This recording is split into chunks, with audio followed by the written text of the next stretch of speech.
G'day, ZiggyD here with another Path of Exile build update for you guys. Today, my Poison Pulsar becomes a Chaos Orb build, and I'm going to explain why that is.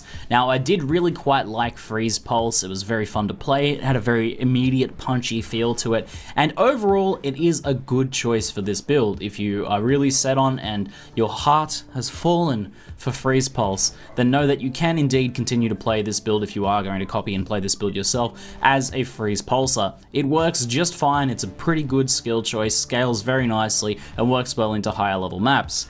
But I do think that on the whole, Magma Orb is actually a better choice. And I know some of you guys are probably Dan's gaming a little bit right now because, ew, Magma Orb, that skill is horrible.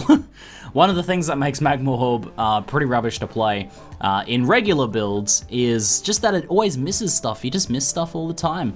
But this build fixes that. With poison proliferation from Beanos, the missed mobs get wrecked by the poison proliferation, and it just works so well in every other regard that I think it is better than Freeze Pulse in nearly every other way, except for kind of just that general feeling of playstyle. It doesn't feel quite as good to play, but it is something once you learn how to aim it and once you learn the kind of like the rhythm of it, it plays very nicely as well. But it is overall, on the whole, stronger. So let's go through why that is. Now, Magma Orb versus Freeze Pulse damage, if you take a look here, is level 20 to level 20 skills compared. We have 637 to 956 versus 689 to 1034. So Freeze Pulse wins out a little bit on damage. Now, the thing you have to remember though is that Freeze Pulse's damage, that like optimal damage that's listed right there, is only in this kind of close to your character portion there. So you need to be up in melee for enemies to be able to deal that amount of damage, and everywhere beyond that is a reduced amount of damage being dealt. Whereas on the other hand, Magma Orb deals that full amount of damage on every single bounce. Now this means that you're getting better damage effectiveness for a larger AoE on Magma Orb, so that's kind of the first point where Magma Orb wins out. Whether you're off-screening a boss, which you can do very well with Magma Orb, or whether you're up close and personal, you're going to be dealing the same amount of damage. Now the next +1 is a pretty obvious one, but Infernal Mantle gives you +1 to the socket level of socketed fire gems. This means all things being equal between Magma Orb and Freeze Pulse, then the damage actually becomes pretty damn comparable. As you can see, we have Freeze Pulse level 20 compared to Freeze Pulse 21, and whether you've corrupted these both into 21s or not, Magma Orb is always going to have one extra level in this build because of the Infernal Mantle +1 to socketed fire gems. So Magma Orb becomes 707 to 1060 versus 689 to 1034. So Magma Orb actually slightly wins out on damage once you put it inside that Infernal Mantle.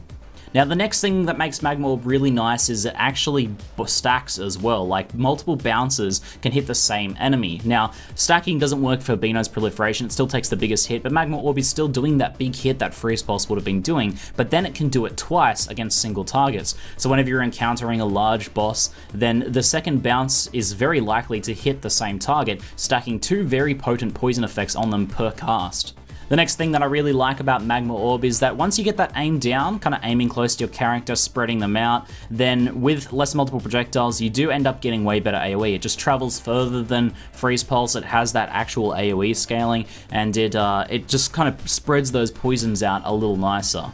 It does take a bit of practice though. Freeze Pulse is much easier to use. You kind of just need to be near enemies and aim in their direction, whereas Magma Orb you also need to judge the distance, and that can be a little tricky when you first start out, but with a bit of practice, I find myself getting better and better with it. Now the next obvious benefit is that because we're using a fire skill now to convert to chaos, we've removed one step in the conversion process, meaning that we don't need to run the pyre ring. So now, that allows us to use something like, for example, Laurie's Lantern. Laurie's Lantern is, I think, a pretty underrated unique. This gives chaos resistance on low life, it gives a large amount of all resistance, and it also gives a little bit of move speed, but most importantly, this unique affix, when on low life, enemies are unlucky when damaging you. This is just one example. You can use any other ring, you can use a nice rare ring with chaos res or whatever you want. I opted for Laurie's Lantern, and that's because this just helps reduce a lot of the spike damage you take. This unlucky when damaging you, well, the way it works is whenever an enemy hits you, it rolls the damage value twice and it takes the lower damage value. So against really spiky damage like lightning damage, that's going to reduce it dramatically. Otherwise, you could just use a nice rare ring, like this one for example. Fire damage, chaos resistance, energy shield, good resist, some mana regen, a little bit of life, all good stuff. You can swap out that pyre ring for an actually good ring, because the pyre itself doesn't offer that much for us, except allowing us to convert a cold skill into a chaos skill. Now, on the passive tree side of things, we do lose some value from clusters like this. When we were converting Freeze Pulse to Fire and then to Chaos, things like these nodes, so we're kind of, not double dipping is not the right word for it, but it was double scaling. So this 8% fire damage node would only be 8% for Magma Orb, would have been 16% because it would have scaled the cold and the fire as well. So you would have been 16, 10, and then 50%, making this an excellent cluster. But I just countered that by removing that section from the tree, and then kind of on the flip side for Magma Orb, as it is an AoE projectile skill, not only do we get to keep the nice projectile damage nodes that we could get from the tree for Freeze Pulse, which again double dips on poison damage, it scales the initial hit and then the poison damage over time as well. We can also grab AoE scaling, and this area damage here, 30% area damage, that also double dips on poison. Now, there was a Q&A recently where Bex posted that that wasn't the case, but we did confirm with the developers that the Q&A was a mistake and that area damage actually does double dip on poison. There's been extensive testing to prove this. So we can get this nice area damage scaling both in here and in the Templar area as well, which brings us in nice to some other things like this nice spell damage melee attack speed, speeding up our character, some cast speed here, speeding up our character as well. So it allows us to get some pretty nice stuff. Now, a secondary benefit of this, like this getting blast radius and getting amplify, means that our abyssal cry is also much wider as well. Both the initial cry of it hits more targets, and then the explosions hit more targets, creating a more powerful chain reaction. And you guys have seen in the previous video how powerful abyssal cry can be. So although we lose some scaling potential from things like fire and cold, we gain better scaling from things like area damage and that area scaling itself. Now, on the topic of area damage scaling, we have the big kahuna, the really big thing that makes this win out, and that is concentrated effect. Oh my god, does this add so much damage. So this gives you 58% at level 19 here, 58% more area damage, or more multiplier in area damage. Firstly, a massive scaling to the actual hit damage. This is something you couldn't use on Freezing Pulse. You could only use things like slower projectiles, which had a very significant drawback to Freeze Pulse by reducing its effective damage range. Concentrated effect, however, 58% more area damage. Just look at this, 28.4k DPS, up to 45.8k DPS. A massive damage boost. And again, area damage double dips on the poison, so this scales the initial hit, which brings the poison up, because poison is based on the initial hit damage, and then it also scales the poison damage over time effect as well. So a massive, massive damage boost from concentrated effect. And using LMP on Magma Orb doesn't really seem to reduce the area, like the effective area of this skill that much. From the proliferation from Beanos, I still seem to be covering the entire pack very nicely. I'm actually wondering, and I'm gonna have to test this some more, I'm not sure, if you guys know, let me know, but I'm actually wondering whether this concentrated effect doesn't affect the Beanos proliferation. It's possible that it does, and just that it's not enough to notice it, but maybe only global area scaling affects the Beanos proliferation. Typically, effects like this, that have an area kind of like inherent to an item or something like that, will be scaled by global things on your character, but it's not always clear whether they'll be scaled by things linked to the skill that's applying them in the first place, because this proliferation effect from Beanos is actually caused by Magma Orb. So I think, based on that logic, that concentrated effect wouldn't affect that area.